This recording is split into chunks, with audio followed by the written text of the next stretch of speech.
Dans la partie 1 de la vidéo sur Rip Klutchkowski, j'avais expliqué pourquoi le numéro 10 est détesté et oublié. Et bien aujourd'hui je remets ça avec de nouveaux arguments.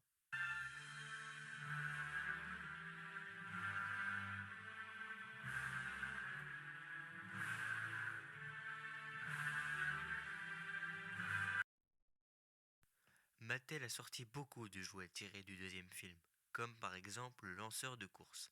C'est une mallette dépliable qui permet de propulser des voitures et surtout en particulier les voitures du World Grand Prix grâce au nombre posté au-dessus des places.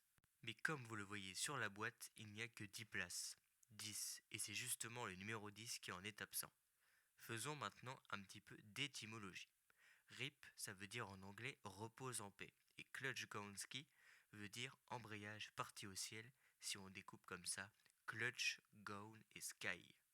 Tout ça veut dire que le studio voulait à la base tuer la voiture lors de la première course à Tokyo, mais après réflexion, le studio s'est dit que cela serait trop violent pour les enfants, et en vrai, ils ont bien fait.